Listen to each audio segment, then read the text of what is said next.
Il y a 3 ans, ma fille disparue m'est apparue en rêve. Elle hurlait « Maman, je suis enfermée dans le grand congélateur du voisin. S'il te plaît, sors-moi de là !» Le cri déchirant de ma fille m'a tiré de mon sommeil. J'ai immédiatement appelé la police. Lorsque les policiers ont enfin défoncé la porte de l'appartement d'à côté, tous ceux qui étaient présents ont été saisis d'horreur. Je m'appelle Élodie Martin. J'ai un peu plus de 50 ans. Les gens disent souvent qu'à mon âge, les enfants sont grands et que c'est le moment de profiter d'une retraite paisible aux côtés de son mari. Je croyais moi-même avoir droit à ce bonheur. Mon mari, Jean-Pierre, était un fonctionnaire à la retraite, un homme doux qui n'avait vécu que pour sa famille toute sa vie. Nous vivions dans un vieil mais chaleureux immeuble d'une petite ville de la banlieue parisienne. C'était un endroit paisible où l'expression voisin et ami prenait tout son sens, un lieu où l'entraide était naturelle. Notre plus grande fierté, notre trésor le plus précieux, était notre fille, Camille. Cette année-là, elle venait d'avoir 6 ans, l'âge de la pleine lune, un âge de grâce et de beauté. Elle me ressemblait enfant, avec son visage pâle et joli. Excellente élève, elle remplissait chaque année une étagère de coupes et de médailles. Elle était si douce et si polie, saluant tout le monde avec respect et souriant à chacun, que tous les adultes de la cité l'adoraient. Chaque fois que je la voyais assise à son bureau, le dos légèrement voûté, tournant les pages d'un livre, mon cœur se remplissait d'une chaleur inexprimable. Nous n'aurions pu rêver de plus. Nous souhaitions seulement que notre fille n'ait pas à endurer les mêmes difficultés que notre génération, qu'elle puisse vivre heureuse dans un environnement favorable. La cité des Lilas, où nous habitions, portait mal son nom. C'était un endroit ancien. Le papier peint était jauni par le temps et les escaliers en métal rouillé, mais c'était un lieu plein de chaleur. Le soir, les femmes sortaient des chaises sur les coursives pour bavarder, et la cour de l'immeuble résonnait des cris joyeux des enfants qui jouaient. Ma vie s'écoulait paisiblement, comme un fleuve tranquille, sans la moindre vague. Jusqu'à ce jour, fatidique. C'était un samedi après-midi. Le ciel, jusque-là radieux, a soudain commencé à se couvrir de nuages sombres. Je me souviens encore vivement de l'instant où Camille m'a demandé la permission d'aller à la bibliothèque municipale. Elle portait un simple jean et un chemisier blanc. Ses longs cheveux noirs étaient soigneusement attachés en une queue de cheval. Elle était si fraîche et si jolie. « Maman, je vais réviser avec mes amis à la bibliothèque. Les examens approchent. Il faut que je travaille dur. » Dans la cuisine, où je préparais le dîner, je me suis retourné vers elle, les mains couvertes de farine. « D'accord, ma chérie, mais ne rentre pas trop tard. J'ai préparé ton plat préféré, le bœuf bourguignon. » Ses yeux se sont plissés en 2 croissants de lune dans un grand sourire, révélant d'adorables fossettes. « Promis, je serai rentré avant 7 heures. » Elle a enfilé ses baskets, mis son petit sac à dos sur l'épaule et a dévalé la coursive en courant. Le bruit de ses pas s'est estompé au-delà des escaliers. Je l'ai regardée s'éloigner avec un sourire attendri. Elle avait tellement grandi, si sérieuse dans ses études, j'étais si fier. Dans la cocotte, le bœuf bourguignon mijotait, en dégageant une odeur riche et réconfortante. J'imaginais déjà le bonheur de notre famille réunie autour d'un dîner chaud. Mais je ne pouvais pas savoir, même dans mes pires cauchemars, que ce serait la dernière fois que j'entendrais son rire, la dernière fois que je verrais son adorable visage. Cet après-midi-là, la pluie n'était pas une simple averse. Le ciel semblait déchaîner sa colère dans un déluge terrifiant. Le vent violent fouettait les fenêtres. Assise à l'intérieur, je sentais un frisson me parcourir. Par la fenêtre, tout le quartier était noyé sous des rideaux de pluie blanche. L'angoisse a commencé à me ronger. 7 heures étaient passées depuis longtemps, et ma fille n'était toujours pas rentrée. Le tic-tac de l'horloge murale semblait écraser mon cœur. À 7h30, le dîner que j'avais préparé avec tant d'amour était devenu froid. Une fine pellicule de graisse figée s'était formée à la surface du bœuf bourguignon. Mon mari, assis sur le canapé, tenait un journal, mais ses yeux étaient fixés sur les trompes d'eau qui s'abattaient dehors. Un silence étouffant régnait dans l'appartement, seulement troublé par le bruit sinistre de la pluie sur le toit en tôle et le sifflement du vent. « Elle attend sûrement chez une amie que ça se calme », a dit mon mari pour me rassurer, mais sa voix était elle-même chargée d'inquiétude. J'ai secoué la tête, mon esprit en proie à un tourbillon de pensées. « Non, chérie, Camille n'est pas comme ça. Si elle était chez une amie, elle aurait appelé pour nous prévenir. J'ai composé son numéro pour la énième fois. Mais tout ce que j'entendais était la sonnerie sans espoir, suivie de la voix de la messagerie. Votre correspondant n'est pas disponible. Chaque fois que j'entendais cette voix, c'était comme si quelqu'un me serrait le cœur. Mon instinct maternel a commencé à me murmurer que quelque chose de terrible était arrivé. Camille n'éteignait jamais son téléphone, sauf si sa batterie était vide, mais elle était pleine quand elle était partie. Dehors, la pluie ne montrait aucun signe de faiblesse. Un éclair zébra le ciel, suivi d'un coup de tonnerre qui me fit sursauter. Incapable de tenir en place, je faisais les 100 pas dans l'appartement. Le sourire radieux de ma fille cet après-midi la revenait sans cesse me hanter, me rendant folle. Toutes sortes de scénarios horribles se bousculaient dans ma tête. Aurait-elle glissé sur le trottoir mouillé, pris froid sous la pluie, ou pire, je ne voulais même pas y penser. Voyant mon état, mon mari s'est levé et a rapidement enfilé son ciré. Reste à la maison et attends. Je vais aller voir près de la bibliothèque. Elle doit être à l'abri quelque part. Je viens avec toi, ai-je dit d'une voix tremblante, en attrapant un autre ciré. Je ne peux pas rester assise ici sans rien faire. Il faut retrouver notre fille. Face à mon visage désespéré, mon mari n'a pas eu le cœur de m'en empêcher. Nous, ce vieux couple, avons enfilé nos vêtements de pluie, fermé la porte à clé, et nous sommes élancés dans l'obscurité totale. La pluie et le vent nous cinglaient le visage sans pitié.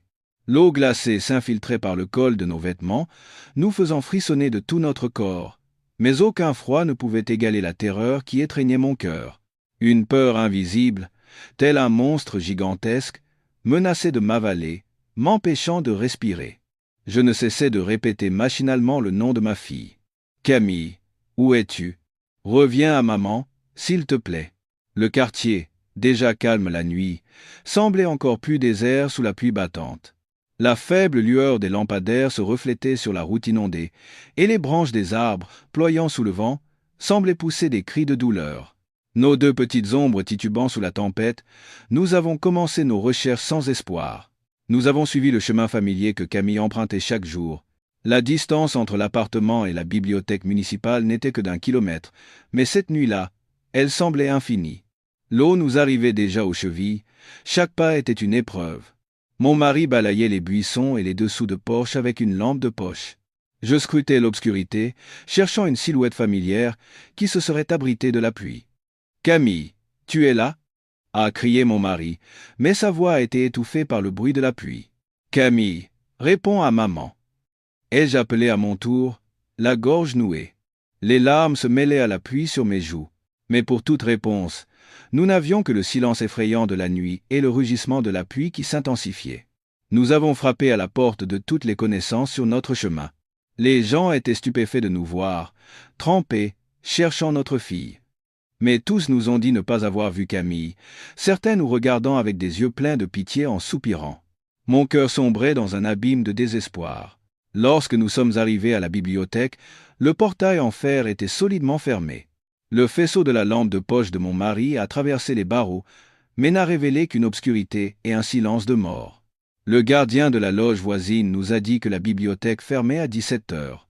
Il avait vu une lycéenne en uniforme sortir juste avant que la pluie ne commence, mais il ne pouvait pas dire avec certitude si c'était Camille.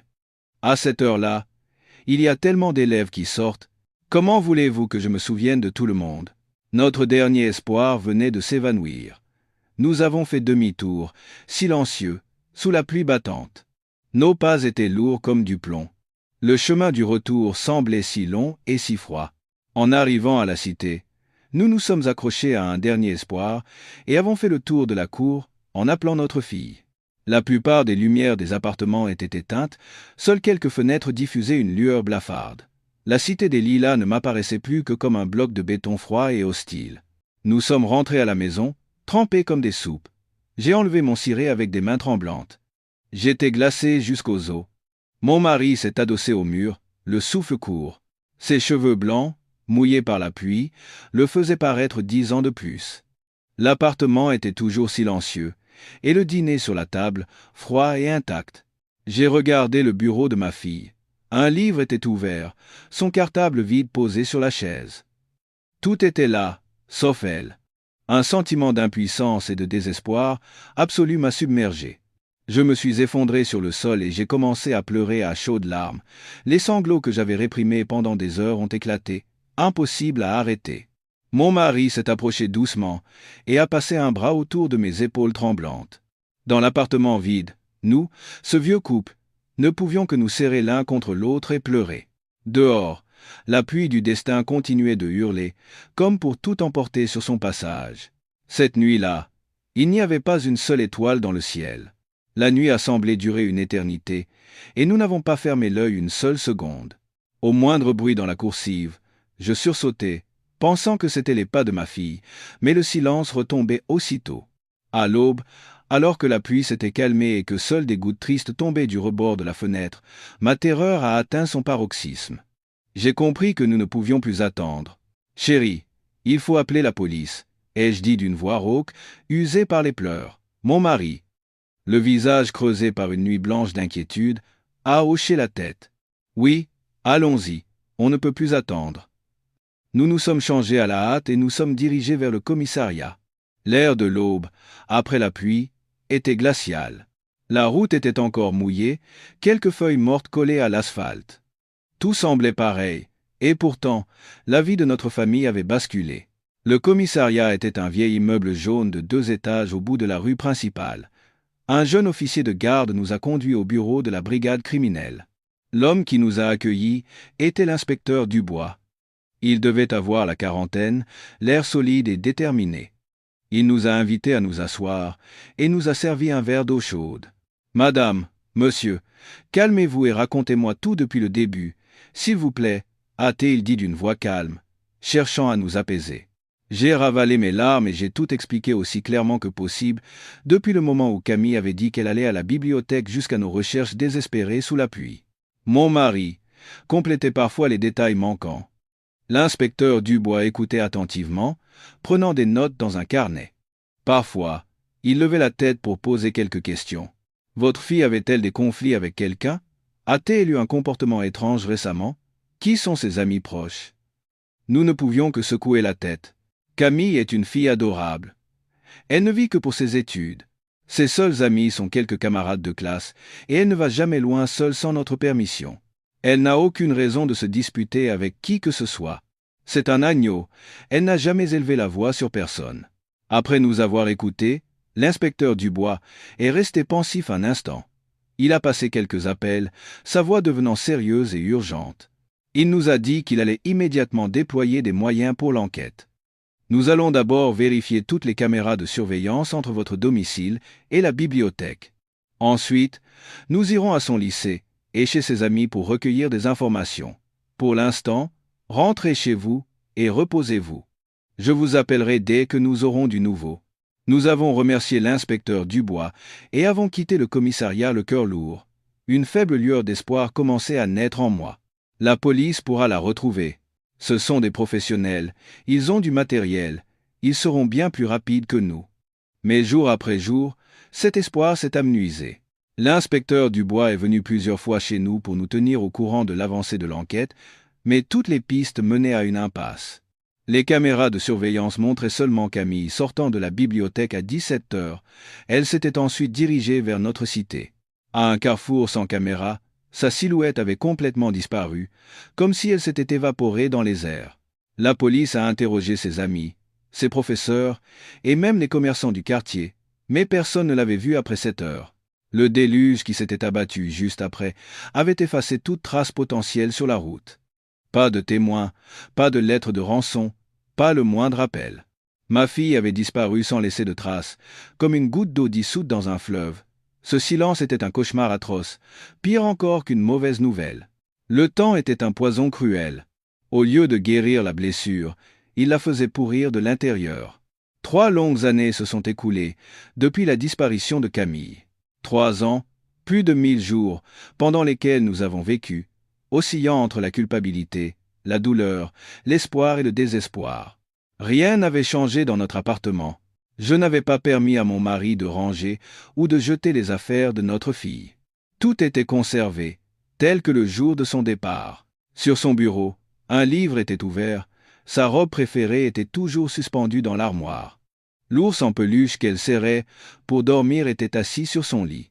Parfois, j'entrais dans sa chambre pour épousseter ses affaires, ranger ses livres. Je faisais tout cela machinalement, comme un automate, voulant sentir que sa chaleur était encore quelque part. Mais chaque fois, mon cœur se brisait en 1000 morceaux. La chambre était propre et ordonnée, mais vide de vie, froide. C'était comme une boîte de verre, exposant un souvenir magnifique mais douloureux. Mon mari, autrefois joyeux et bavard, était devenu un homme silencieux et sombre. Ses cheveux avaient visiblement blanchi. Chaque soir après le dîner, il s'asseyait en silence près de la fenêtre, regardant fixement la cour de l'immeuble où Camille avait l'habitude de jouer. Je savais qu'il souffrait autant que moi, mais en tant qu'homme, il réprimait sa peine pour être mon soutien. Parfois, cependant, je me réveillais la nuit, et je le trouvais assis seul dans le salon, tenant une photo de notre fille, essuyant discrètement ses larmes. Voir sa silhouette solitaire me déchirait le cœur. Notre vie était scindée en deux par la douleur. Le jour, nous essayions de vivre comme des gens normaux. J'allais au marché, je cuisinais, je faisais le ménage. Mon mari lisait le journal, regardait les informations. Mais la nuit, la souffrance revenait, rongeant nos âmes. À table, nos deux ombres de vieillards se faisaient face en silence, avalant péniblement leur nourriture. Il y avait bien longtemps que les rires avaient déserté cette maison. Nous avons fait tout ce que nous pouvions. Nous avons imprimé des milliers d'avis de recherche avec la photo et les informations de notre fille, les collant sur les poteaux, aux arrêts de bus, dans les gares. Chaque fois qu'une information nous parvenait, disant que quelqu'un avait vu une fille ressemblant à Camille, mon mari y allait sans hésiter, peu importe la distance. Mais à chaque fois, il revenait épuisé, le regard encore plus creusé. La faible lueur d'espoir s'éteignait à chaque fois, cruellement. Au début, les voisins venaient souvent prendre de nos nouvelles et nous réconforter, mais avec le temps, ils sont retournés à leur propre vie. Les visites se sont espacées, remplacées par des regards de pitié et de compassion. Je craignais ces regards. J'ai commencé à éviter les gens, à fermer la porte de mon cœur. Notre appartement était devenu une île solitaire, au milieu de la cité animée. La blessure de la perte d'un enfant ne guérit jamais. C'est une douleur chronique, qui est devenue une partie de notre vie.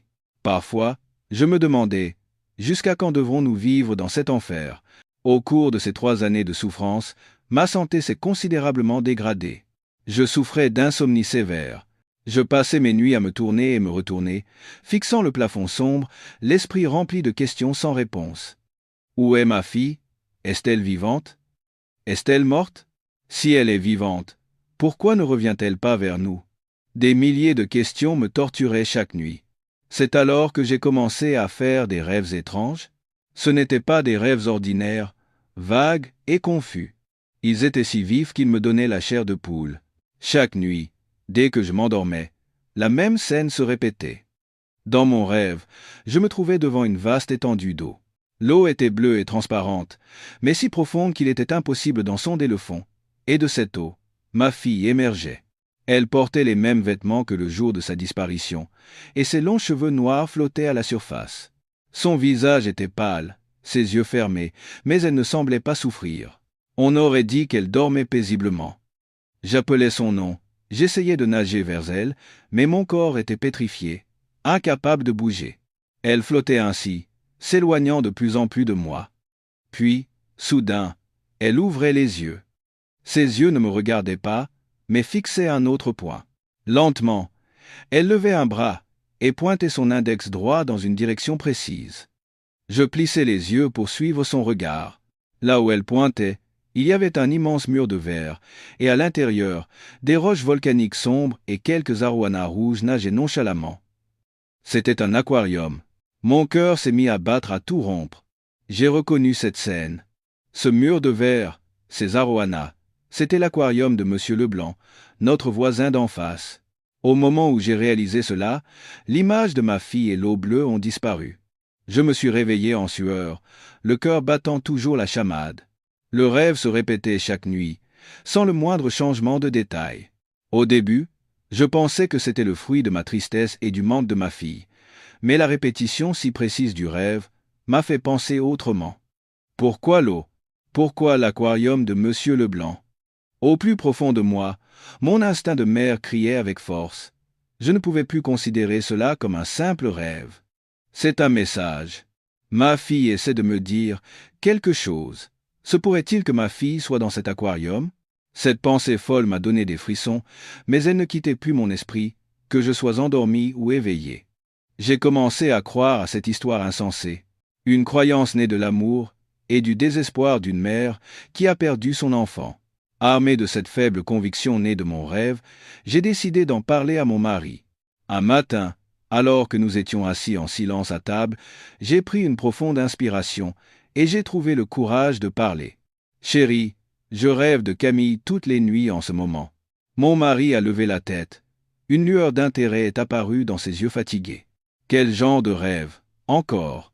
C'est un rêve où Camille est dans une eau bleue et elle pointe du doigt la maison de Monsieur Leblanc. Elle pointe directement son immense aquarium avec les arowanas. J'ai parlé d'une traite, d'une voix tremblante, sans oser croiser son regard. Je pense qu'il y a quelque chose dans cet aquarium. Et si notre Camille? Avant même que j'aie pu finir, mon mari m'a interrompu. Tu recommences avec tes idées folles. Tu es épuisé, tu as des hallucinations. Comment notre fille pourrait-elle être là-dedans? C'est absurde. Il a soupiré, sa voix empreinte de pitié. Je sais que tu as mal, ma chérie, moi aussi. Mais nous devons être réalistes. Ne t'accroche pas à des rêves aussi insensés. La police a déjà tout enquêté. Monsieur Leblanc a été interrogé il y a 3 ans. Il avait un alibi en béton. Les paroles de mon mari ont été comme une douche froide sur l'espoir qui commençait à naître en moi. Je savais qu'il avait raison, rationnellement. Aucune personne saine d'esprit ne croirait que sa fille est dans l'aquarium du voisin à cause d'un rêve. Mais mon instinct, cet instinct que seule une mère peut avoir, me hurlait que j'avais raison. Mais n'est-ce pas étrange? Pourquoi ferais-je le même rêve chaque nuit? Il est si réel, ce n'est pas comme un rêve ordinaire. J'ai essayé de le convaincre, mais il a simplement secoué la tête en silence, et est allé fumer une cigarette sur le balcon. Je me sentais seule et impuissante. Même l'homme qui avait partagé ma vie ne me croyait pas. Que devais-je faire? Crier au monde entier que ma fille m'appelait à l'aide dans mes rêves? Les gens penseraient que j'avais perdu la raison à cause du chagrin. À partir de ce jour, mon obsession s'est intensifiée. Je ne pouvais plus dormir. Dès que je fermais les yeux, l'image de ma fille flottant dans l'eau bleue apparaissait. Le plus douloureux était que notre appartement et celui de Monsieur Leblanc se faisaient face, séparés par la cour. Chaque nuit, quand tout était silencieux, j'entendais le bruit du filtre de son aquarium. Ce bourdonnement monotone, un son auquel je n'avais jamais prêté attention auparavant, mais qui était maintenant comme une aiguille perçant mes tympans et mon cœur saignant. Ce son était comme un appel d'un monde invisible, comme le murmure de ma fille venant des profondeurs de l'eau. J'ai commencé à avoir peur de ma propre maison. Je ne voulais plus aller sur le balcon, ni même regarder en direction de l'appartement de Monsieur Leblanc. Mais en même temps, une forte impulsion me poussait à agir. Je ne peux plus rester assise ici à attendre la mort. Même s'il n'y a qu'une chance sur 1 million, même si les gens me prennent pour une folle, je dois découvrir la vérité. Mon instinct de mère me le disait. La réponse à la disparition de ma fille se trouve derrière la porte d'acier froide de Monsieur Leblanc, de l'autre côté de la cour. Monsieur Leblanc était un voisin qui vivait ici depuis notre arrivée. Il vivait seul dans l'appartement d'en face. J'avais entendu dire que sa femme était décédée jeune d'une maladie et qu'il n'avait pas eu d'enfant. Il avait à peu près le même âge que mon mari, mais il paraissait beaucoup plus vieux. Il était maigre, le dos légèrement voûté, et son visage arborait constamment une expression renfrognée. Il vivait de manière très solitaire et recluse, n'interagissant presque jamais avec les voisins. Lorsqu'il croisait quelqu'un, il hochait à peine la tête à contre-cœur, évitant le regard des autres avant de continuer son chemin en silence. Tous les habitants de la cité savaient que Monsieur Leblanc avait un caractère difficile. Il n'avait pas d'amis, pas de famille qui lui rendait visite. Sa vie semblait tourner uniquement autour de ses quelques arowanas. Il s'occupait de ses poissons avec plus de soin qu'un père pour ses enfants. On le voyait chaque matin changer leur eau, leur donner à manger. On disait que ces poissons étaient très rares et chers, qu'un seul valait le prix d'un appartement. La chose la plus remarquable et la plus mystérieuse de sa maison était cet immense aquarium. Ce n'était pas le genre d'aquarium qu'on trouve habituellement chez les gens. Il était encastré dans le mur, occupant près de la moitié du salon, ressemblant à une section d'un aquarium public. Le verre était très épais, et l'eau, à cause de l'éclairage intérieur, avait toujours une teinte verdâtre. La vue de ces quelques arowanas rouges, de la taille d'un avant-bras, nageant nonchalamment derrière la vitre, était à la fois belle et quelque peu sinistre. Il y a 3 ans, lorsque Camille a disparu, la police avait visité et fouillé la maison de M. Leblanc, comme celle de tous les autres résidents. À l'époque, il avait déclaré que l'après-midi de la pluie, il était resté chez lui à regarder la télévision et à s'occuper de son aquarium, et qu'il n'avait rien entendu ni vu d'étrange. Il avait parlé aux policiers d'une manière calme et claire, sans rien de suspect. De plus, c'était un veuf vivant seul, sans aucune raison apparente de s'en prendre à une fille de 16 ans. Il avait donc été rapidement écarté de la liste des suspects. Mais maintenant, à mes yeux, tout ce qui concernait M. Leblanc était suspect. Sa solitude, son caractère acariâtre, et surtout, cet immense aquarium. Tout était enveloppé d'un voile de mystère. Pourquoi un homme seul aurait-il besoin d'un si grand aquarium? Pourquoi consacrait-il tout son temps et ses efforts à ces poissons indifférents? Et pourquoi, dans mes rêves, ma fille pointait-elle cet aquarium? Ces questions tournaient en boucle dans ma tête. J'ai commencé à me souvenir de détails insignifiants auxquels je n'avais jamais prêté attention auparavant. Quand j'étendais le linge sur le balcon et que je regardais accidentellement vers sa maison, les rideaux de son salon étaient toujours tirés, avec juste une petite fente ouverte. La nuit, la seule lumière qui filtrait de sa maison était la faible lueur verte de l'aquarium. Monsieur Leblanc était comme un escargot, toujours caché dans sa coquille solide. Que cachait-il derrière cette porte, derrière ce mur de verre? Mon soupçon grandissait, se transformant en une conviction intense que je devais percer ce secret. Depuis que le doute s'était installé, j'ai commencé à observer secrètement M. Leblanc. Je n'évitais plus de regarder vers sa maison. Au contraire, je passais la plupart de mes journées assise près de la fenêtre de ma chambre, le rideau légèrement entr'ouvert, épiant chacun de ses mouvements. M. Leblanc menait une vie d'une régularité surprenante. Le matin, à 6 heures précises, il ouvrait sa porte et faisait sa gymnastique sur la coursive. À 7 heures, il partait au marché avec son cabas. Il rentrait à 8 heures, fermait sa porte à double tour et ne sortait plus jusqu'à l'après-midi. À 17 heures, il rouvrait sa porte pour sortir les poubelles. Tout se répétait chaque jour comme une machine programmée, sans une minute d'écart. Cette régularité, loin de me rassurer, m'inquiétait encore plus.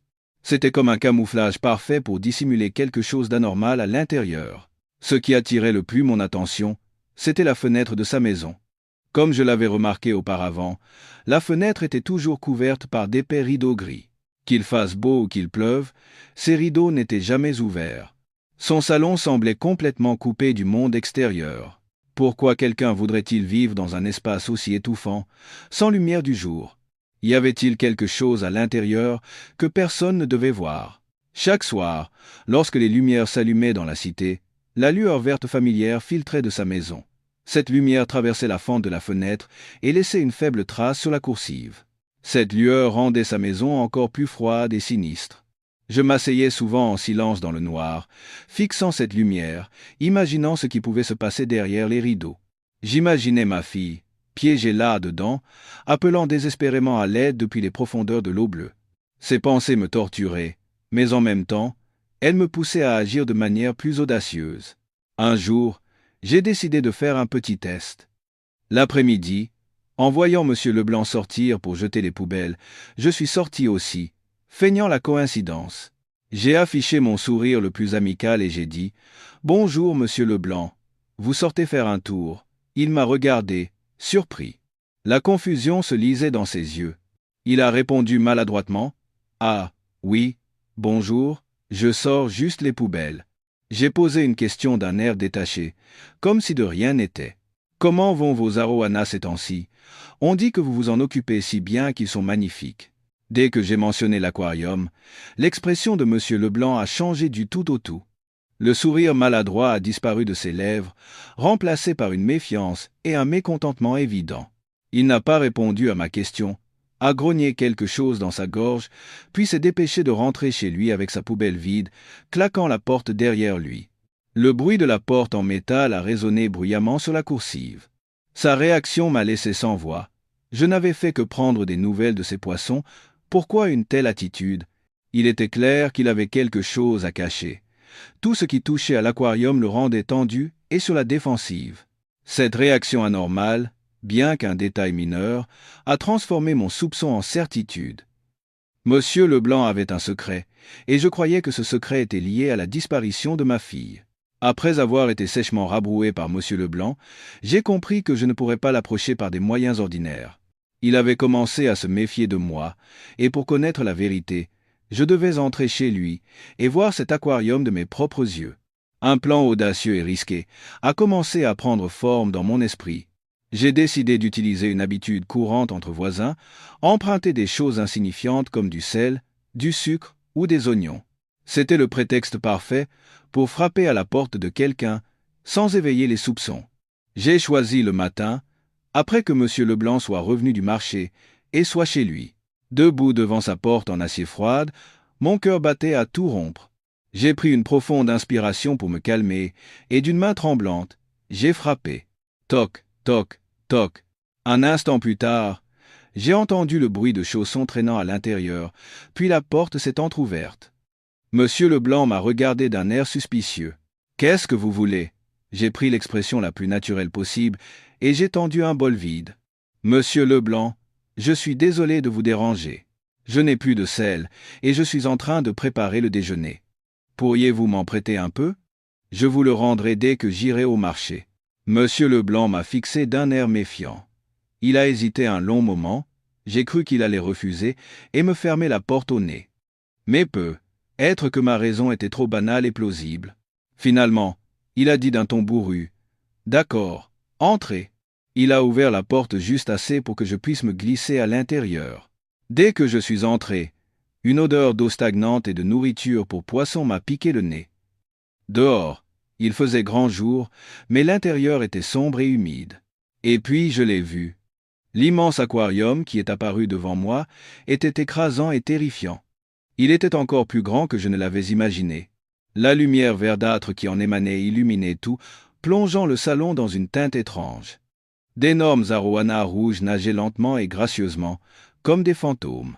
Le fond de l'aquarium était couvert de sable blanc et de roches volcaniques noires aux formes bizarres, créant un paysage sous-marin profond. Je suis resté figé sur place, incapable de détacher mes yeux de l'aquarium. Un frisson glacial m'a parcouru l'échine. C'est ça, c'est la scène de mon rêve. J'avais l'impression que ma fille était là, juste derrière ce mur de verre épais, en train de me regarder. Le sel est dans la cuisine, servez-vous. La voix de M. Leblanc a interrompu mes pensées. J'ai sursauté et j'ai rapidement tourné la tête, mais malgré moi, un compliment m'a échappé. Votre aquarium est magnifique, vraiment impressionnant. À cet instant, j'ai vu l'expression de M. Leblanc changer. Il est sorti de la cuisine et m'a foudroyé du regard. Vous avez assez regardé. Si vous avez pris votre sel, partez maintenant. Je n'aime pas recevoir de visites. Sans même finir sa phrase, il m'a presque poussé dehors et a claqué la porte.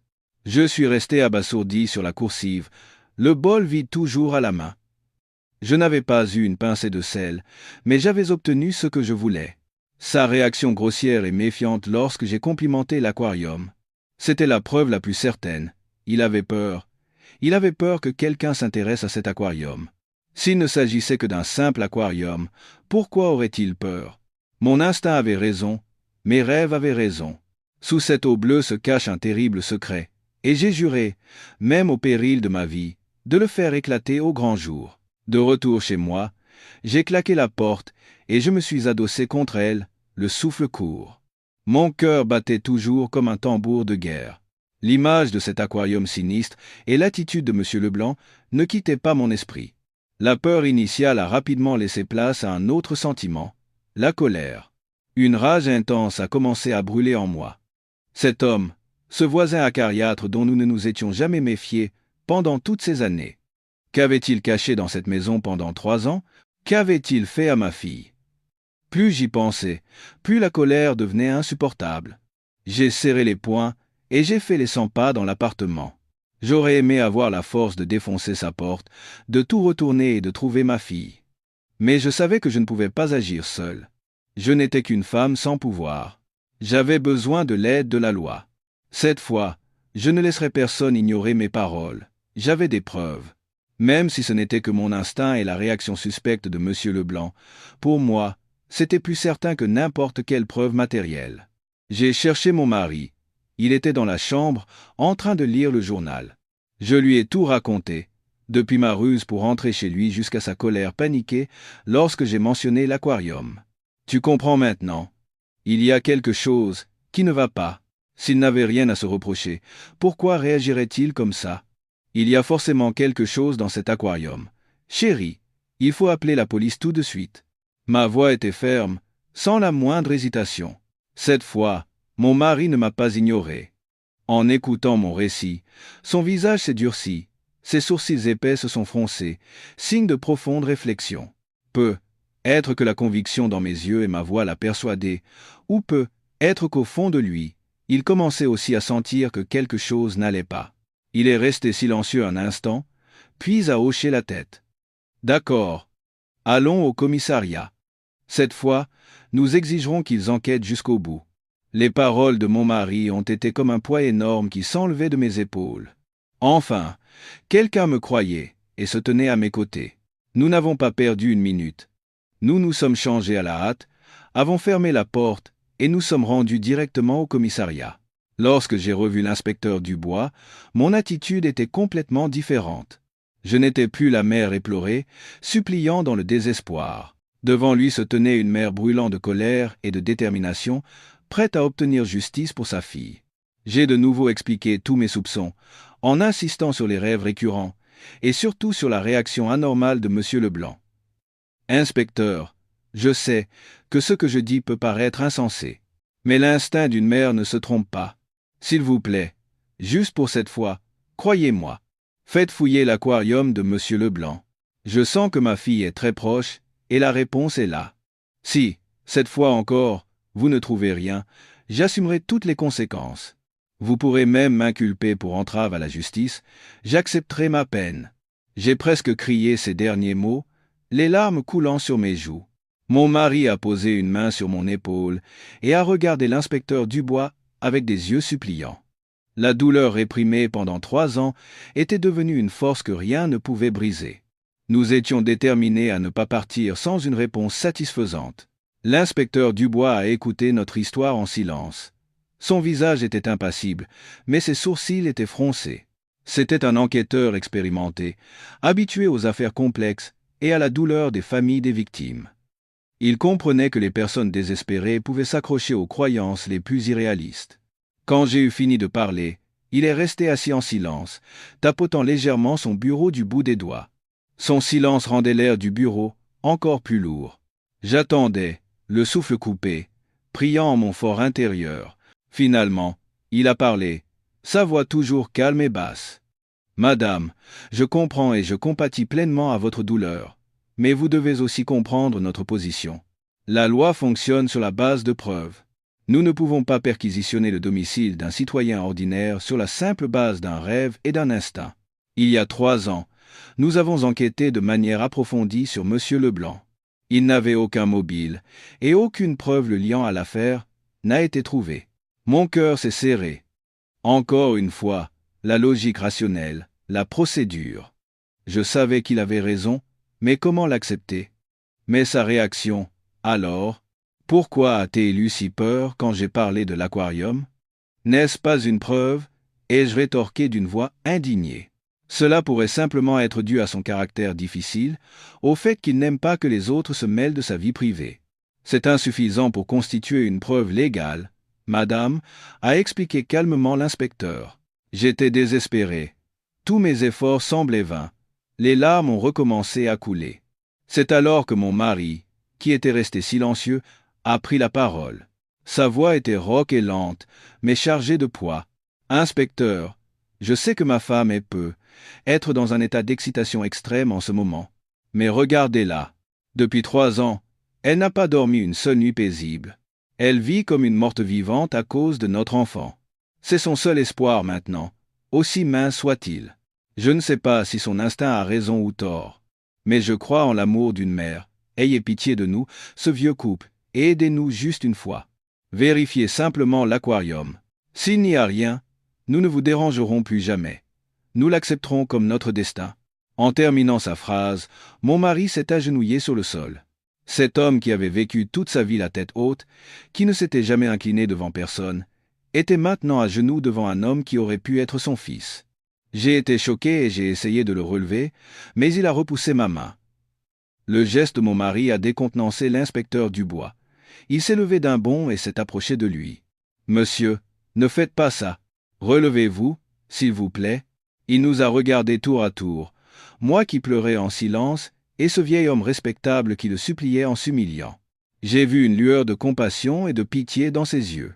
Peut-être que notre souffrance sans fin et notre amour infini avaient touché le cœur de cet inspecteur endurci. Il est resté silencieux un long moment, semblant en proie à un conflit intérieur.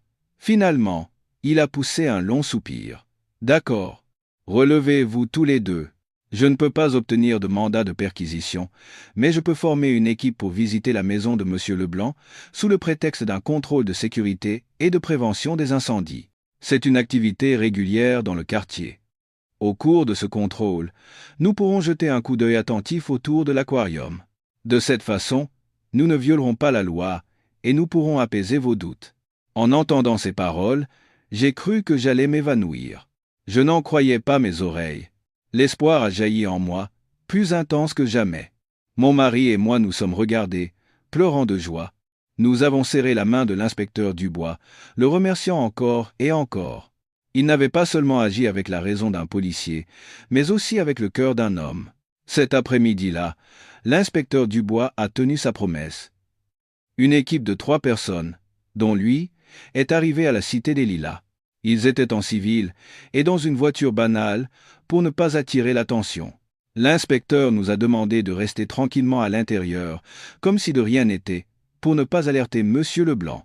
Caché derrière la fenêtre, je suivais leurs pas, le cœur battant à tout rompre. L'équipe a fait le tour de la cité, frappant à quelques autres portes pour prendre des nouvelles, puis s'est arrêtée devant la porte de Monsieur Leblanc. Tout semblait très naturel, comme un contrôle de sécurité de routine. Un policier a frappé, et un instant plus tard, Monsieur Leblanc a ouvert. Il semblait surpris et mécontent de voir des étrangers. L'inspecteur Dubois s'est avancé, a présenté sa carte et a expliqué la raison de leur visite. À contre-cœur, mais face à une raison légale et à l'attitude ferme de l'équipe, Monsieur Leblanc n'a eu d'autre choix que de les laisser entrer. La porte en métal s'est refermée, cachant tout à notre vue. L'attente a semblé une éternité. Assis dans notre appartement, mon mari et moi sentions l'angoisse nous consumer. Chaque seconde était une torture. J'ai joint les mains et j'ai prié, pour que mon instinct soit juste, pour que ma fille soit sauvée. Environ 30 minutes plus tard, la porte de M. Leblanc s'est ouverte. L'équipe est sortie. Le visage de chacun était grave. M. Leblanc se tenait sur le seuil pour les raccompagner. Son visage était livide. L'équipe l'a salué et s'est dirigée directement vers les escaliers, sans même un regard vers notre appartement. Ce geste m'a fait un pincement au cœur. N'ont-ils rien trouvé? Me serais-je vraiment trompé? Mais quelques minutes plus tard, mon téléphone a sonné. C'était le numéro de l'inspecteur Dubois. J'ai répondu d'une main tremblante. « Allô, Madame Martin. Pouvez-vous venir tout de suite chez Monsieur Leblanc? Mais venez discrètement, pour qu'il ne s'en aperçoive pas. » Au bout du fil, la voix de l'inspecteur était basse et urgente. Il n'a pas eu besoin de le dire 2 fois. Mon mari et moi sommes sortis précipitamment, et nous nous sommes dirigés le plus silencieusement possible vers l'appartement de Monsieur Leblanc. 2 jeunes policiers nous attendaient devant la porte. Ils nous ont fait signe d'entrer. À l'intérieur, l'inspecteur Dubois se tenait seul devant l'aquarium. Monsieur Leblanc n'était pas visible, probablement retenu dans une autre pièce sous un autre prétexte. L'inspecteur Dubois s'est retourné vers nous, le regard complexe. Il n'a rien dit, mais a levé un petit objet. C'était une torche professionnelle, qui émettait une lumière très puissante. Il l'a allumée et a dirigé le faisceau à l'intérieur de l'aquarium. Il a lentement balayé le fond, le sable blanc, les roches volcaniques noires. J'ai cru que mon cœur allait s'arrêter. « Regardez attentivement ici », a dit doucement l'inspecteur. Le faisceau de la torche s'est arrêté sur une petite crevasse, cachée derrière une grande roche volcanique. Au début, Je n'ai rien vu de spécial, mais lorsque l'inspecteur a légèrement bougé la torche, quelque chose de minuscule a brillé, réfléchissant une lueur métallique. C'était si petit que ça se confondait presque avec la couleur du sable et des pierres. Sans une torche puissante et une observation attentive, personne ne l'aurait remarqué. L'inspecteur a utilisé une longue pince pour atteindre délicatement la crevasse et en a sorti l'objet. Il l'a placé dans un petit sachet de preuve en plastique. Lorsqu'il l'a levé devant nos yeux, j'ai suffoqué. C'était un pendentif en argent en forme de croissant de lune. Dessus, les initiales CM étaient gravées en tout petit. Tout mon corps s'est mis à trembler. À côté de moi, mon mari était sans voix. C'était le collier de Camille, celui que nous lui avions offert pour son 15e anniversaire. Camille l'adorait et le portait toujours autour du cou. Alors, c'était vrai. Mon rêve était réel. Mon instinct avait raison. Ma fille, Camille, avait vraiment été ici. Tous les doutes se sont confirmés. Après 3 ans de recherche désespérée, l'indice le plus important venait enfin d'apparaître. Immédiatement, après la découverte du collier, l'inspecteur Dubois a fait signe à ses collègues. L'un est resté pour surveiller l'extérieur, tandis que l'autre, qui retenait M. Leblanc dans la chambre sous prétexte de vérifier le système électrique, l'a ramené dans le salon. En nous voyant, mon mari et moi, devant l'aquarium avec l'inspecteur, le visage de M. Leblanc est devenu cireux. Il a paniqué et a commencé à bégayer. « Pourquoi ? Pourquoi êtes-vous ici ? Qu'est-ce que vous faites là ?» L'inspecteur Dubois n'a pas répondu, mais a levé silencieusement le sachet contenant le collier devant les yeux de M. Leblanc. « Vous reconnaissez cet objet ?» M. Leblanc a plissé les yeux pour le regarder. Au moment où il a compris ce que c'était, tout son corps s'est mis à trembler violemment, et il a vacillé, comme si ses jambes ne le portaient plus. Il a reculé de quelques pas, secouant la tête frénétiquement. « Je ne sais pas ce que c'est, je n'ai jamais vu ça. » « Vous en êtes sûr ? » La voix de l'inspecteur est devenue tranchante comme l'acier. « Cet objet a été trouvé au fond de votre aquarium. C'est le collier de Camille Martin, disparu il y a 3 ans. La fille de ce couple. Avez-vous quelque chose à dire maintenant ?» Le visage de M. Leblanc est devenu blanc comme un linge, et des gouttes de sueur froide perlaient sur son front. Il a encore essayé de nier. « C'est une erreur. Je ne sais rien. C'est peut-être tombé là par hasard. Je ne sais vraiment rien. » Mais son visage terrifié et son bégaiement disaient tout. L'inspecteur Dubois l'a regardé droit dans les yeux, son regard aussi perçant qu'une lame de rasoir. Il a commencé à utiliser des techniques d'interrogatoire pour sonder la psychologie du criminel. « Monsieur Leblanc, vous feriez mieux de dire la vérité. Il y a 3 ans, le 17 juin après-midi, il a plu très fort. Vous avez dit que vous regardiez la télévision, mais votre voisin du dessous a témoigné avoir entendu un grand bruit, des cris et des objets se briser venant de chez vous vers 18 heures. À l'époque, nous avions jugé cela non pertinent, mais maintenant, la situation est différente. » L'inspecteur a marqué une pause, observant la réaction de M. Leblanc. Il haletait, ses yeux s'agitaient dans tous les sens. L'inspecteur a poursuivi d'un ton encore plus ferme. « Selon les caméras de surveillance, Mademoiselle Martin a disparu dans une ruelle près de la cité. De là à votre appartement, il y a 5 minutes à pied. Juste après, le déluge s'est abattu. Tout semble trop rapide, trop coïncident. Qu'avez-vous fait à cette jeune fille ? Pourquoi son collier était-il dans votre aquarium ? Savez-vous que la technologie actuelle nous permet d'analyser jusqu'au moindre grain de sable de cet aquarium pour trouver la plus petite trace ? Nier obstinément ne fera qu'aggraver votre cas. » Chaque mot de l'inspecteur était comme un coup de masse brisant les dernières défenses de M. Leblanc. Il a regardé fixement l'aquarium, puis nous a regardés avec des yeux mêlés de peur et de ressentiment. Il a compris qu'il ne pouvait plus nier. Le secret qu'il avait gardé enfoui pendant 3 ans venait d'être révélé au grand jour. Soudain, M. Leblanc s'est effondré sur le sol, se prenant la tête entre les mains et se mettant à pleurer. Mais ce n'étaient pas des larmes de remords. C'était le cri amer et frustré d'un homme acculé. « Je ne l'ai pas fait exprès. Je ne voulais pas la tuer. C'était un accident. » En entendant le mot « tuer », mes oreilles ont bourdonné et mes jambes se sont dérobées. Si mon mari ne m'avait pas retenu, je serais tombé. Alors, ma fille n'est plus de ce monde. Le faible espoir qu'elle soit vivante, que nous puissions la retrouver et la sauver, s'est brisé en 1000 morceaux. Monsieur Leblanc avait avoué, mais je savais que la vérité qu'il allait révéler serait une lame qui déchirerait complètement mon cœur déjà meurtri. Malgré tout, je devais l'entendre. Je devais savoir ce qui était arrivé à ma fille cet après-midi pluvieux du destin. Agenouillé sur le sol, Monsieur Leblanc s'est recroquevillé sur lui-même. D'une voix tremblante et hachée, il a commencé le récit terrible de ce qui s'était passé 3 ans plus tôt. Mais son histoire, bien que pleine de culpabilité, a pris une direction que je n'avais pas imaginée. Oui, cette fille est venue ici cet après-midi-là, a-t-il dit en fixant le sol. Elle m'avait découvert. Découvert quoi? A demandé l'inspecteur d'un ton pressant. Monsieur Leblanc a levé la tête. La honte et la peur remplissaient ses yeux. Une caméra espion. J'avais installé une toute petite caméra espion, pointée vers la fenêtre de sa chambre. C'était juste par curiosité. J'ai eu l'impression que le monde s'effondrait sous mes pieds. Ce pervers, cette bête immonde. Il épiait ma fille. Mon mari a grincé des dents et a serré les poings. Si un policier ne l'avait pas retenu, il se serait jeté sur Monsieur Leblanc. D'une voix de plus en plus faible, il a continué.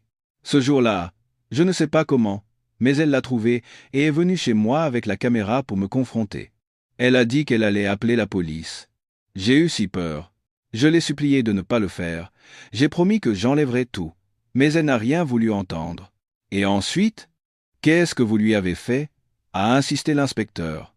On s'est disputé. Je voulais juste récupérer la caméra pour détruire les preuves. En nous bousculant, je l'ai poussée accidentellement, un peu trop fort. Elle est tombée en arrière et sa tête a heurté le coin d'un vieux meuble. Elle a perdu connaissance sur le coup. Monsieur Leblanc s'est arrêté, le souffle court. J'ai retenu ma respiration.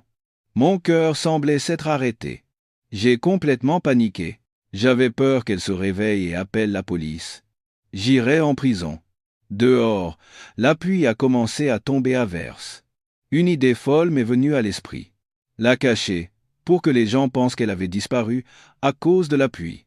Où l'avez-vous cachée? Monsieur Leblanc a pointé d'une main tremblante le mur en face de l'aquarium. Derrière ce meuble, il y a une pièce secrète. L'ancien propriétaire l'utilisait comme débarras. La porte est très petite et camouflée. Je l'ai traînée à l'intérieur et j'ai fermé la porte à clé. Un silence de mort a envahi la pièce. Tout le monde était abasourdi par les aveux de Monsieur Leblanc. Ma fille n'avait pas été assassinée. Elle avait été enfermée. Pendant ces 3 dernières années, elle était là, enfermée derrière un mur, dans cette maison juste de l'autre côté de la cour. Et le collier? A demandé l'inspecteur. Pendant la dispute, son collier s'est cassé et est tombé par terre. Il a dû rouler près de l'aquarium, mais je ne l'ai pas vu. Plus tard, en nettoyant, j'ai dû le balayer avec les graviers que j'avais ramassés pour le fond de l'aquarium. Je ne m'en suis jamais rendu compte jusqu'à aujourd'hui. Un espoir incroyablement intense a jailli en moi.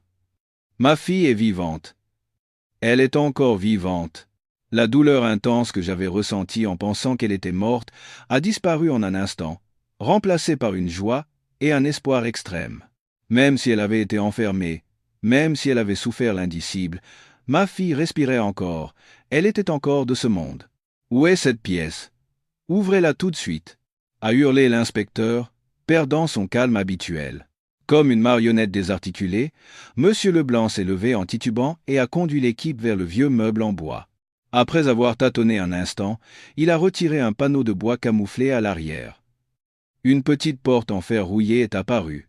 La clé a tourné dans la serrure, et avec un bruit sec, la porte s'est ouverte. Derrière, un espace sombre et humide s'est révélé. Lorsque la porte a grincé en s'ouvrant, un air vicié et moite s'en est échappé, faisant reculer les personnes présentes. L'inspecteur Dubois a allumé sa torche et a balayé l'obscurité dense. C'était une toute petite pièce de quelques mètres carrés, sans fenêtre. Le faisceau de la torche a balayé les murs tachés et les toiles d'araignée dans les coins. Puis, la lumière s'est arrêtée sur un coin de la pièce. Sur un lit de camp de fortune, un petit corps était recroquevillé. Les longs cheveux noirs, autrefois si brillants, étaient maintenant emmêlés et couvraient la majeure partie de son visage. La personne portait des vêtements vieux et amples. « Camille, c'est toi » ai-je crié, la gorge nouée, en me précipitant en avant. Mon mari et l'inspecteur m'ont suivi de près.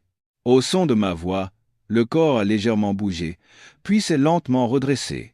Lorsque les cheveux se sont écartés et que le visage est apparu, j'ai cru que mon cœur allait s'arrêter. C'était ma fille, Camille. Mais ce n'était plus la jeune fille de 16 ans pleine de vie.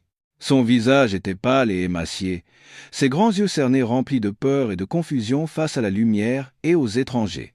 Elle était si maigre qu'on ne voyait que ses os. Elle semblait si frêle et si vulnérable, comme une bougie vacillant dans le vent. Voir ma fille dans cet état me déchirait le cœur. Pendant ces 3 dernières années, ma fille a vécu dans cet enfer. Quelle peur, quelle solitude, quel désespoir a-t-elle dû endurer? Je ne voulais même pas y penser. Camille, c'est maman. Papa et maman sont venus te chercher. J'ai serré le corps décharné de ma fille de toutes mes forces. Son corps tremblait. Au début, elle s'est recroquevillée de peur, mais en sentant la chaleur familière et ma voix, une réaction a commencé à apparaître dans ses yeux vides. Elle a lentement levé la tête, m'a regardé, puis a regardé mon mari qui se tenait à côté, les larmes aux yeux. « Maman! Papa !» Sa voix était si faible et si rauque qu'on l'entendait à peine. Depuis combien de temps n'avait-elle pas parlé? Oui, c'est maman, c'est papa, ma chérie. Mon mari s'est agenouillé à son tour et a pris les mains froides et osseuses de notre fille. Et puis, comme si un barrage avait cédé, les émotions que notre fille avait réprimées pendant 3 ans ont explosé. Elle s'est mise à pleurer à chaudes larmes. Un cri de rage et de douleur. Elle m'a serré de toutes ses forces, comme si elle avait peur que je disparaisse. « Maman, j'ai eu si peur. Papa et maman m'ont tellement manqué. Pourquoi avez-vous mis si longtemps ?» Entendre les pleurs et les paroles hachées de ma fille me déchirait l'âme. Je la serrais encore plus fort, pleurant sans m'arrêter. « Pardonne-moi, maman te demande pardon. C'est de ma faute, j'aurais dû te trouver plus tôt. » Nous 3, dans cette pièce sombre et nauséabonde, nous nous sommes serrés les uns contre les autres et avons pleuré. C'étaient des larmes de douleur pour la souffrance endurée par un être cher, mais aussi des larmes de joie pour nos retrouvailles. Après 3 ans de séparation, d'attente et de désespoir, après avoir traversé un enfer, notre famille était enfin réunie. L'inspecteur Dubois et les policiers se tenaient en silence près de la porte, ne voulant pas interrompre ce moment familial. Je savais que des émotions indicibles les traversaient aussi. Ils venaient d'assister à la scène d'un crime terrible, mais aussi à un miracle accompli par l'amour maternel. Un instant plus tard, lorsque les émotions se sont un peu calmées, l'inspecteur a ordonné d'apporter de l'eau et une couverture chaude pour Camille.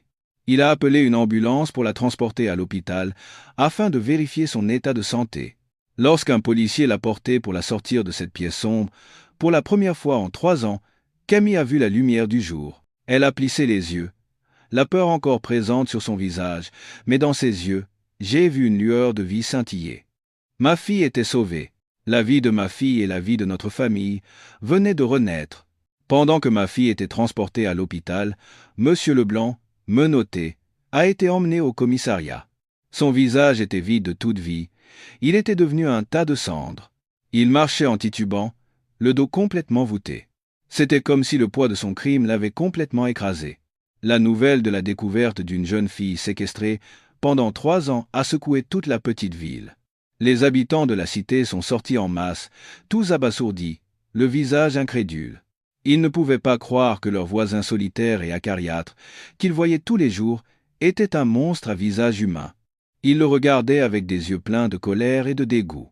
Le camouflage parfait qu'il avait construit pendant 3 ans s'était complètement effondré. Au commissariat, face aux preuves irréfutables et à l'état de ma fille, Monsieur Leblanc a baissé la tête et a avoué tous ses crimes. Il a tout raconté, depuis l'installation de la caméra espion, jusqu'à la dispute avec Camille et sa séquestration dans la pièce secrète. Selon ses déclarations, après l'avoir assommée, il l'avait enfermée là. Au début, il pensait la garder seulement quelques jours, pour lui faire peur et l'empêcher d'appeler la police. Mais lorsque l'affaire de la disparition de Camille a été largement médiatisée et que la police a commencé son enquête, il a eu encore plus peur. Il craignait que s'il la relâchait, elle le dénoncerait et qu'il serait lourdement puni.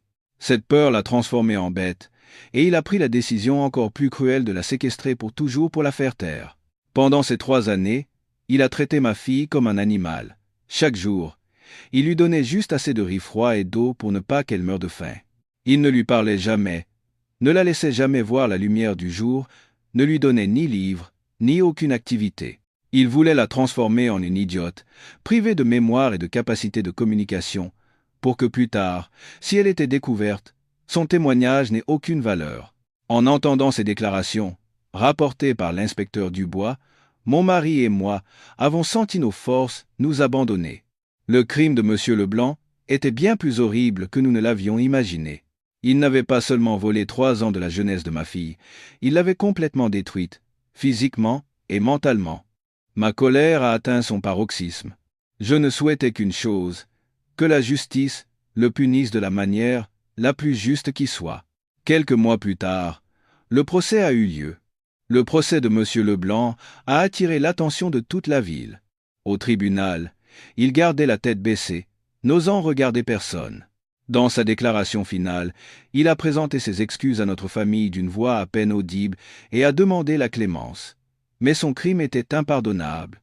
Accusé de séquestration, d'atteinte à la vie privée, de coups et blessures, et de plusieurs autres chefs d'accusation, le tribunal a condamné M. Leblanc à la peine maximale, la réclusion criminelle à perpétuité, sans possibilité de libération conditionnelle. En entendant le verdict, j'ai éclaté en sanglots. C'étaient des larmes de foi en la justice et de soulagement.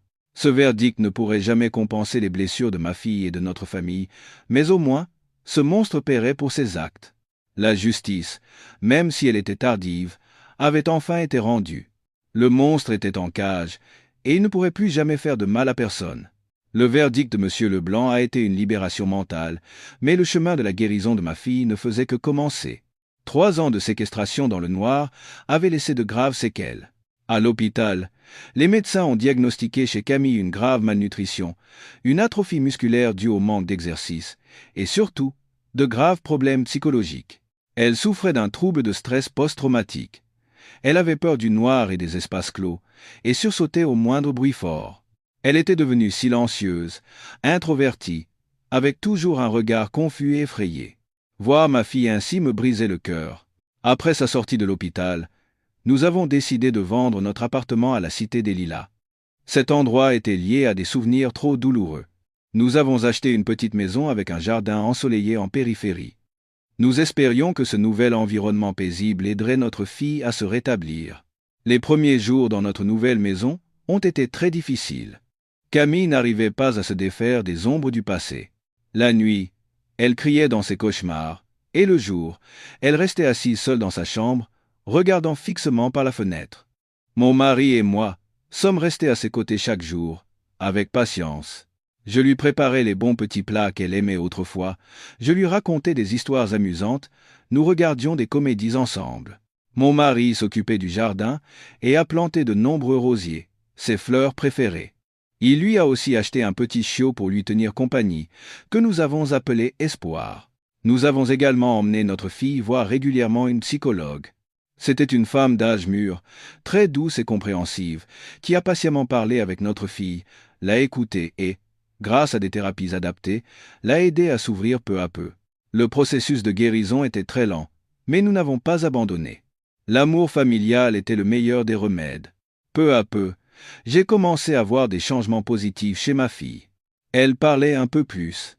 Parfois, je la voyais sourire en jouant avec Espoir. Un jour, elle est sortie d'elle-même dans le jardin pour aider son père à arroser les plantes. Un après-midi ensoleillé, alors que je lisais sur la terrasse, Camille est sortie de la maison et m'a apporté une tasse de thé chaud. Elle s'est assise à côté de moi, a hésité un instant, puis a dit « Maman, je veux retourner à l'école ». En entendant ces mots, je suis resté figé. Je n'en croyais pas mes oreilles. Je me suis tourné vers ma fille. Pour la première fois depuis longtemps, une détermination farouche brillait dans ses yeux. Les larmes ont coulé sur mes joues. Mais cette fois, c'étaient des larmes de bonheur. Bien sûr, ma chérie, tu iras quand tu le voudras. Maman et papa te soutiendront toujours. Le jour où Camille est retournée à l'école a été un jour très spécial. Elle a dû rattraper 3 ans de retard, mais elle a travaillé très dur. Ses amis et ses professeurs, connaissant son histoire, l'ont tous aidée avec chaleur. C'est ainsi qu'a commencé la nouvelle vie de notre famille. Les cicatrices dans nos cœurs ne guériront peu, être jamais complètement, mais nous avons appris à vivre avec. En voyant ma fille retrouver peu à peu le sourire et la joie de vivre, j'ai su que la tempête était vraiment passée. Notre famille, après tant d'années de souffrance, avait enfin trouvé une paix véritable. Alors que ma fille retrouvait progressivement son équilibre, de nombreux changements ont également eu lieu dans notre vie de couple. La douleur et les épreuves ne nous ont pas brisés. Au contraire, elles nous ont rendus plus forts et plus unis. Ce n'est qu'après avoir traversé la période la plus difficile de ma vie que j'ai compris la valeur de la vie, de la famille et de l'amour. Je n'étais plus la femme faible qui ne faisait que pleurer et maudire le destin. J'ai trouvé un nouvel objectif dans la vie. J'ai commencé à m'impliquer dans des activités de bénévolat local, consacrant beaucoup de temps à une association de recherche d'enfants disparus. Je partage mon histoire et mon expérience pour réconforter et aider les familles dans la même situation. Je comprends leur douleur et leur désespoir mieux que quiconque. Je veux leur dire de ne jamais perdre espoir. Les miracles existent vraiment, et l'instinct d'une mère et l'amour d'une famille ont une force qui dépasse l'imagination. Chaque fois que j'aide une famille à se réunir ou que je leur apporte simplement un peu de réconfort et d'espoir, ma vie me semble plus significative. La douleur du passé semble aussi s'estomper peu à peu. Mon mari a également changé. Il n'est plus silencieux et sombre, il est devenu plus joyeux et plus ouvert. Il s'est inscrit au club de pétanque du centre pour personnes âgées et m'accompagne parfois dans mes activités de bénévolat. Retrouver sa fille a semblé raviver la flamme de sa vie. Après avoir traversé tant d'épreuves, notre amour est devenu plus profond et plus solide. Nous avons appris à chérir chaque instant passé ensemble, chaque repas partagé en famille. Camille, grâce à des efforts constants, a finalement obtenu son baccalauréat avec d'excellents résultats. Elle a décidé d'étudier la psychologie. Elle a dit que, forte de son expérience douloureuse, elle voulait aider les personnes dans des situations similaires et guérir leurs blessures psychologiques. En entendant cela, mon mari et moi étions immensément fiers. Ma fille n'avait pas seulement survécu, elle était renée de ses cendres, plus forte et plus compatissante. L'amour, la persévérance et la foi ont aidé notre famille à surmonter les épreuves les plus dures. Nous n'avons pas seulement retrouvé notre fille, nous nous sommes retrouvés nous-mêmes et avons découvert un sens plus noble à la vie. Nous avons prouvé que, peu importe la cruauté du destin, tant qu'il y a de l'amour et de l'espoir, les êtres humains peuvent tout surmonter. Quelques années plus tard, la vie de notre famille a ouvert un nouveau chapitre, rempli de lumière et de joie. Notre petite maison de banlieue est toujours pleine de rire. Diplômée de l'université, Camille est devenue une psychologue compétente. Elle travaille dans un centre de protection de l'enfance, utilisant toutes ses connaissances et son empathie pour guérir les jeunes âmes blessées. En voyant ma fille, mature, confiante et compatissante, mon mari et moi ressentons une satisfaction et un bonheur indescriptibles. Elle n'est pas seulement notre fierté, elle est devenue une source d'inspiration pour beaucoup de gens. Parfois, le week-end, toute la famille se rend sur la tombe de mes parents. Mais nous n'y allons plus avec tristesse. Nous leur racontons la nouvelle vie de notre famille, la petite fille forte et admirable que nous avons, et les histoires des autres familles que nous avons aidées. Je continue mes activités de bénévolat, et l'association de recherche d'enfants disparus à laquelle je participe ne cesse de grandir, aidant de plus en plus de familles à se réunir. L'histoire de notre famille est devenue un symbole d'espoir, un témoignage vivant de la puissance de l'amour maternel. Chaque fois que nous rencontrons des difficultés ou des épreuves dans la vie, nous nous souvenons des jours passés. Les 3 années d'enfer, les cauchemars, et le moment où nous avons trouvé notre fille dans cette pièce sombre. Ces souvenirs ne sont plus une source de douleur, mais une source de force et de rappel. Ils nous rappellent que nous avons surmonté le pire, et que plus rien ne peut nous abattre. La vie continue, avec ses joies, ses peines, et des cicatrices qui ne disparaîtront jamais complètement. Mais au-dessus de tout cela, il y a toujours l'amour et l'espoir. Notre famille a appris à chérir chaque jour de notre vie, chaque instant passé ensemble. Nous savons que, quel que soit l'avenir, quelles que soient les épreuves que la vie nous apportera, l'amour de notre famille sera toujours le phare qui nous guidera et que l'espoir ne s'éteindra jamais.